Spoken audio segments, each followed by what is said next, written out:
Assalamualaikum students, my name is Kalimullah, I am your math teacher। हम class 10th का math कर रहे हैं। पिछले लेक्चर में हमने चैप्टर नंबर 7 कंप्लीट किया था।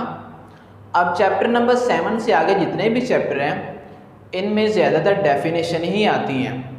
चैप्टर नंबर 8 से 2020 में कुछ क्वेश्चन आए थे, इसलिए उसके कुछ क्वेश्चन वो सॉल्व करूँगा और बाकी तमाम चैप्टर की हम डेफिनेशन देखेंगे। लास्ट सेक्शन जो होता है उसमें 2-3 क्वेश्चन होते हैं चैप्टर नंबर 7 के, बाकी तमाम सेक्शन सिर्फ डेफिनेशन का होता है। और लॉन्ग क्वेश्चन के हिसाब से आपकी चैप्टर नंबर 1, 2, 3, 4, 5, 6, 7 थे, यहाँ तक लॉन्ग क्लियर हो जाते हैं और एक थ्योरम बचता है, थ्योरम को हम लास्ट पे सॉल्व करेंगे। तो चैप्टर नंबर 8 में हम कुछ डेफिनेशन देखेंगे। इसमें 2-3 डेफिनेशन है और बाकी 2-3 क्वेश्चन है जो हम सॉल्व करेंगे और हमारा चैप्टर कंप्लीट हो जाएगा। इसके अलावा इस चैप्टर में और करने वाला कुछ भी नहीं है, क्योंकि पास पेपर में 2015 से 2020 तक और इसमें कुछ भी नहीं आया। सिर्फ 2020 में एक दफ़ा क्वेश्चन आए हुए हैं, उससे पीछे कभी भी इस चैप्टर से क्वेश्चन भी नहीं आए। सिर्फ 1 या 2 डेफिनेशन है वो मतलब पूछी जाती हैं, उसके अलावा और कुछ भी इसमें नहीं है। पहले हम डेफिनेशन देखते हैं, फिर हम क्वेश्चन को सॉल्व करते हैं। चैप्टर हमारा है projection of a side of a triangle. अब सबसे पहले प्रोजेक्शन क्या होता है, उर्दू में इसे कहते हैं साया या जिल कहते हैं। यानी कोई भी पॉइंट है उसको जो जिस तरह हम खड़े हैं हमारा साया बनता है, तो हमारा वो जिल है। अब यहाँ प्रोजेक्शन के क्या कहा हुआ है, प्रोजेक्शन क्या कहा हुआ है, एक अगर लाइन लेते हो, कोई लेट्स सपोज ये एक लाइन है हमारे पास ए बी, इस लाइन को कह दिया। अब इस पे परपेंडिकुलर ड्रा किया, ये हमने इस पे परपेंडिकुलर ड्रा कर दिया, ये परपेंडिकुलर ड्रा कर दी, सीधी लाइन हमने ड्रा कर दी। अब जिस ये सी क्या दिया, ये डी, अब जिस पॉइंट पे जाके इस लाइन को टच किया, ये लाइन या जिस पॉइंट पे ये डी वाला पॉइंट है, इसे कहते हैं इसका प्रोजेक्शन। सबसे पहले यानी ये पॉइंट जो है हमारे पास इसका प्रोजेक्शन कहलाता है। ये हमारे पास पॉइंट उर्दू में इसे ये कहते हैं जिल।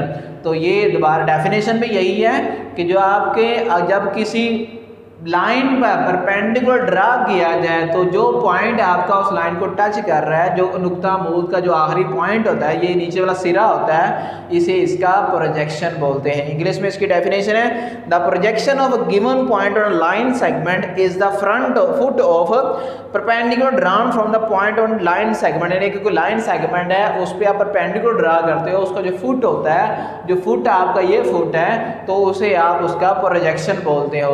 और प्रोजेक्शन की डेफिनेशन जो है वो 2016 में भी आई हुई है, 2017 में भी आई है, 2019 में भी आई हुई है। मैं लिख देता हूँ जो डेफिनेशन पहली है प्रोजेक्शन। प्रोजेक्शन की जो डेफिनेशन है 2016 में भी आई हुई है, 2017 में भी आई हुई है, 2019 में भी आई हुई है। इन 3 सालों में ये डेफिनेशन जो है वो पूछी गई है। इसके अलावा एक दूसरी डेफिनेशन है जीरो डायमेंशन। दूसरी जो इसमें डेफिनेशन है जीरो डायमेंशन। ये डेफिनेशन कब आई है, जीरो डायमेंशन। ये डेफिनेशन 2017 में भी आई हुई है, 2017 में भी और 2018 में भी ये डेफिनेशन आई हुई है। अब जीरो डायमेंशन क्या होती है, the projection of line segment on a line segment is the portion of the line. यानी आपने एक लाइन सेगमेंट यानी ये लाइन ले ली, ये लाइन ले लिया, एक और प्रोजेक्शन ले लिया, यानी ये हमारे पास ए बी एक लाइन है, एक लाइन और ले ली।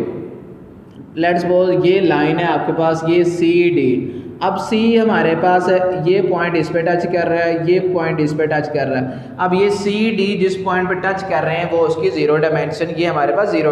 उसने क्या if the point E F, ये हमारे पास जिस पॉइंट पे टच कर रहा है ये ई कह दिया, ये ई एफ कह दिया। अब इसी चीज़ को उसने क्या, the projection of line segment A B, यानी ए सी डी जो लाइन है इसका जो प्रोजेक्शन है किस पर, ए बी पर, is the portion of A F of the latter intercepted between foot of the perpendicular drawn from the C and D. यानी ये हमारे पास सी और डी है, इसका प्रोजेक्शन लिया ए बी पर। अब जो फुट इसके नीचे ये फुट है, यानी इसका सी का फुट ये ई है और डी का फुट एफ है, यानी ई एफ जो हमारे पास इसका फुट है, तो ये हमारे पास इसके क्या है, जीरो डायमेंशन। इस लाइन को इस हिसाब से जीरो डायमेंशन कहते हैं।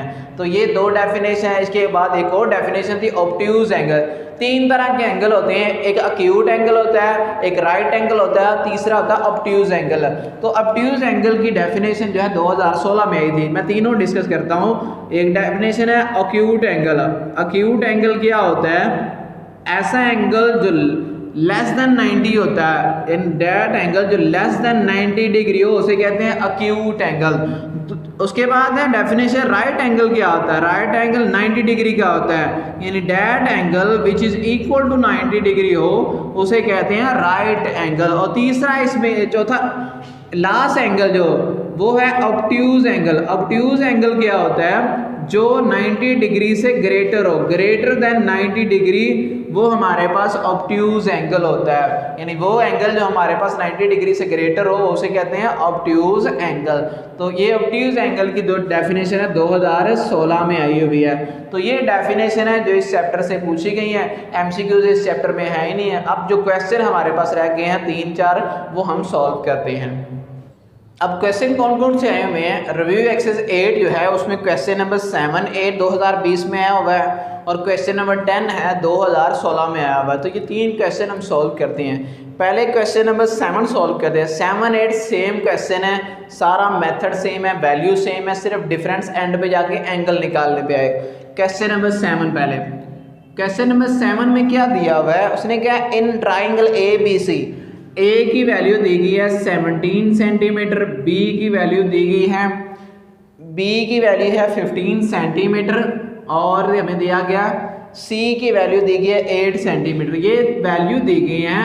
हमने फाइंड क्या करना है? मैयर एंगल ए हमने फाइंड करना है। ये चीज़ हमने फाइंड करनी है। हमें दिया गया ये ट्राइंगल बना लेते हैं। ये हमने ट्राइंगल बना ली। अब यहाँ बताया नहीं जो ट्राइंगल किस तरह की है।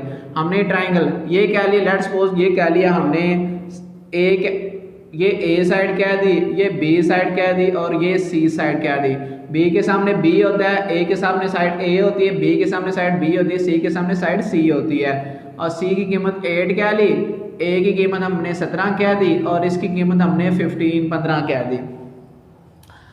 अब हमने एंगल ए निकालना है, यानी एंगल ए, ये हमने ए कहा हुआ तो ये एंगल हमने फाइंड करना है, ये एंगल हमने फाइंड करना है। क्या किया? यहाँ से परपेंडिकुलर ड्रा कर दिया, यहाँ से इस परपेंडिकुलर या इस लाइन पर ड्रा कर दिया। अब ये एंगल निकालना है, तो एंगल कैसे निकालेंगे? एंगल निकालने के लिए क्या करते हैं? हम यहाँ परपेंडिकुलर निकालते हैं ताकि राइट ट्रायंगल बन जाएगी। फिर हम कोई फार्मूला इस्तेमाल करके हम इसका एंगल निकाल लें। तो राइट परपेंडिकुलर निकालने के लिए हमें 3 साइडें सिर्फ दी गई। हमने एक हीरो फार्मूला पढ़ा हुआ है, ये हमने 8th क्लास में था तो या फर्स्ट ईयर में ये आता है, उसमें तीनों साइडें दी गई हो तो वहाँ से आप एंगल फाइंड कर सकते हो। हम ये पहले अल्टीट्यूड निकालते हैं, परपेंडिकुलर डिस्टेंस निकालते हैं, उसके लिए पहले इसका एरिया निकालते हैं। क्या किया? फार्मूला है S इज इक्वल टू इसका एरिया निकालते हैं, एरिया निकालते हैं ए बी सी ट्राइंगल का एरिया निकालते हैं। Area delta is equal to delta is equal to होता है, हम इसका एरिया निकालते हैं तो डेल्टा इज इक्वल टू होता है S into S minus A S minus B S minus C. ये हमारे पास इसका फार्मूला होता है एरिया निकालने का। अब इस ट्राइंगल का पहले एरिया निकालते हैं, फिर ये परपेंडिकुलर डिस्टेंस निकालेंगे, फिर वहां से हम एंगल निकालेंगे। सबसे पहले S निकालना है। S क्या होता है? a plus B plus C over 2। a की वैल्यू हमारे पास है 17, b की वैल्यू 15 प्लस c की वैल्यू 8 ओवर 2। इन सभी को ऐड करोगे 17 और 50 32 और 8 40 को 2 पे डिवाइड किया तो s की वैल्यू हमारे पास आ गई 20। अब इसमें वैल्यू पुट की, delta is equal to s की वैल्यू हमारे पास 20, फिर 20 माइनस 17, 20 माइनस 15 और 20 माइनस 8। ये हमारे पास इसकी कीमत 20 में 17 निकाला 3 और ये निकाला 5 और यहाँ से निकाला 12। इनको मल्टीप्लाई किया तो 3600 आता है। 3600 का स्क्वायर रूट लिया तो 60 सेंटीमीटर आ गया। 60 सेंटीमीटर स्क्वायर इसका एरिया आ गया। अब एरिया आ गया, अब एल्टीट्यूड निकाले, इसे डी नाम अगर देते हो। अब हमने इसका अंदर वाला जो ट्राइंगल है इसका ये एल्टीट्यूड निकालना है, सी डी निकालना है। अब एरिया ऑफ ट्राइंगल जो होता है हमारे पास, एरिया ऑफ ट्राइंगल ट्राइंगल मैं वैसे बना रहा हूँ, ये ट्राइंगल वो होता है 1/2 लेंथ मल्टीप्लाई विड्थ। अब लेंथ इसकी लेंथ मल्टी या बेस इंटू एल्टीट्यूड होता है, बेस इंटू एल्टीट्यूड। एरिया निकालना है तो एरिया इज इक्वल टू होता है बेस इंटू एल्टीट्यूड। ये हमने 9th में पढ़ा हुआ है, इंटू एल्टीट्यूड। जब ट्राइंगल का एरिया निकालना हो तो फार्मूला था बेस इंटू एल्टीट्यूड। तो 1/2 बेस हमारे पास है 8 और एल्टीट्यूड हमने फाइंड करना है, उसे नाम दे दिया CD और एरिया हमारे पास कितना है 60। ये हमारे पास आ गया 60। 2 4 8 4 मल्टीप्लाई हो रहा है इधर जाके डिवाइड, तो CD की वैल्यू हमारे पास आ गई 15। तो ये हमारे पास अल्टीट्यूड, इसकी अल्टीट्यूड आ गया CD आ गया 15। अब हमने एंगल निकालना है। अब ये ट्राइंगल बन गई है, यानी इतनी ट्राइंगल बन गई ये। अब ये परपेंडिकुलर है, परपेंडिकुलर की वैल्यू 15 है और हाइपोटेन्यूज इसकी वैल्यू भी 15 है। अब देखिए ये चीज़ है 15 और 15, हमें तो ये नीचे वाली टोटल लेंथ दी गई है 15 और 15। अब हमने फार्मूला पढ़ा हुआ है sine theta is equal to sine angle A है हमारे पास, ये एंगल ए है। साइन का होता है परपेंडिकुलर ओवर हाइपोटेन्यूज, तो साइन ए परपेंडिकुलर 15 है, हाइपोटेन्यूज भी 15 है। 15 से कट गया तो कितना आंसर आ गया 1। और एंगल ए हमारे पास ए, ये मैयर एंगल ए कह लें, तो ए हमारे पास क्या है साइन इनवर्स 1। साइन की वैल्यू 1 कहाँ होती है 90 डिग्री पे, तो 90 डिग्री यानी मैयर एंगल ए हमारे पास कितना आ गया 90 डिग्री। कि ये हमारे पास जो एंगल बन रहा है वो 90 डिग्री का बन रहा है। तो ये क्वेश्चन नंबर 7 है जो 2020 में पूछा गया है। अब क्वेश्चन नंबर 8, क्वेश्चन नंबर 8 में वैल्यू यही है, क्वेश्चन नंबर 7 भी यही है, क्वेश्चन नंबर 8 भी यही है, दोनों सेम है। ए की वैल्यू 17, बी की 15, सी की 8। उसमें फाइंड क्या करना है मैयर एंगल बी फाइंड करना है बस। ये सारा कुछ यहाँ तक ऐसे ही करना है, यानी इतना काम तो यही है, सिर्फ यहाँ पर आकर डिफरेंस है। यहाँ पे आगे क्या करना है मैयर एंगल बी बनना है यहाँ पर, मैं यही सॉल्व करता हूँ। अब बी बनना है यहाँ पर, यानी इसकी ट्राइंगल ये बनती है, यानी इतना हिस्सा, ये हिस्सा, ये आपके पास 15 है और ये आपके पास है 17, ये है। अब एंगल ये बी फाइंड करना है, ये तो sine angle B, sine B हमारे पास आ जाएगा परपेंडिकुलर ओवर हाइपोटेन्यूज।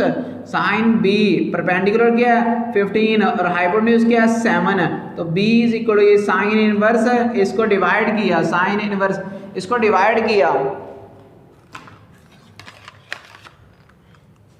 15 को डिवाइड किया 17 पर, तो आंसर हमारे पास आ गया 0.8823। अब इसका साइन इनवर्स लिया, शिफ्ट साइन इनवर्स 0.8823 का, तो आंसर हमारे पास आ गया बी एंगल आ गया 61.9 डिग्री। तो ये एंगल बी आ गया, यानी मैयर एंगल जो बी है वो हमारे पास 61.9 डिग्री आ गया। तो ये क्वेश्चन नंबर 8 भी इसके अंदर ही सॉल्व हो गया। अब क्वेश्चन नंबर 10 है जो लास्ट क्वेश्चन इस चैप्टर का है, वो हम सॉल्व करते हैं। क्वेश्चन नंबर 10 में क्या दिया हुआ है, whether the triangle with the sides 8 centimetre 15 centimetre 17 centimetre acute obtuse और राइट एंगल। हमें 3 साइडें दी गई हैं। क्वेश्चन नंबर 10 है, ये 2016 में आया हुआ है। 8 सेंटीमीटर 15 सेंटीमीटर और 17 सेंटीमीटर। ये ऑब्ट्यूज एंगल ट्राइंगल है। हमने बताना है कि ये जो ट्राइंगल की साइडें हैं इससे एंगल क्या बनता है, ऑब्ट्यूज, राइट या अक्यूट। अब हमने पाइथागोरस थ्योरम पढ़ा हुआ है, हम बड़ी वैल्यू को हाइपोटेन्यूज कहते हैं, बाकी को एक को बेस कह दिया, एक को परपेंडिकुलर कह दिया। बाय पाइथागोरस थ्योरम वो इस्तेमाल किया। इससे ऊपर वाला क्वेश्चन भी सेम इसी तरह ही है। पाइथागोरस थ्योरम क्या होता है, हाइपोटेन्यूज इसका square is equal to base का स्क्वायर प्लस परपेंडिकुलर। बड़ी वैल्यू जो होती है वो हाइपोटेन्यूज होती है, उसका स्क्वायर। बेस हमें 15 कह दिया, परपेंडिकुलर क्या दिया 8, इसका स्क्वायर। 17 का स्क्वायर होता है 289, 15 का स्क्वायर 225, 8 का स्क्वायर 64। इनको ऐड किया तो 289, ये इक्वल आ गया। जब सी ये हाइपोटेन्यूज इन दोनों के इक्वल आ जाए तो वो राइट एंगल ट्राइंगल होता है। So it is right angle triangle. तो ये इसका आंसर आ गया। क्वेश्चन नंबर 9 अगर सॉल्व करते तो उसमें एक चीज़ बता देता हूँ। अब अगर ये सी स्क्वायर, लेट्स सपोज अगर हाइपोटेन्यूज जो है या उसे मैं सी कहता हूँ, अगर सी स्क्वायर का answer A square plus B square के इक्वल आ जाए, ए बी अगर परपेंडिकुलर अगर तो ये इक्वल आ जाए तो ये जो ट्राइंगल होती है इसे राइट एंगल ट्राइंगल कहते हैं। ये राइट एंगल ट्राइंगल होती है। अगर सी स्क्वायर का answer A square plus B square से बड़ा आ जाए तो वो होती है ऑब्ट्यूज एंगल ट्राइंगल, वो ऑब्ट्यूज एंगल ट्राइंगल। लेकिन अगर छोटा आ जाए, सी स्क्वायर का आंसर इससे छोटा आ जाए ए स्क्वायर प्लस बी से, वो होता है अक्यूट एंगल ट्राइंगल। तो ये याद रख लीजिएगा, ये 9th में भी क्वेश्चन है, चैप्टर नंबर 15 में ये लिखा हुआ है। तो यहाँ तक हमारा चैप्टर नंबर 8 कंप्लीट हुआ। तो ये क्वेश्चन इसमें करने हैं और डेफिनेशन करनी है। तो यहाँ तक हमारा काम चैप्टर नंबर 8 कंप्लीट हुआ। नेक्स्ट हम चैप्टर नंबर 9 सॉल्व करेंगे। अगर वीडियो अच्छी लगे तो लाइक और शेयर लाजमी कर दिया। थैंक यू, अल्लाह हाफिज़।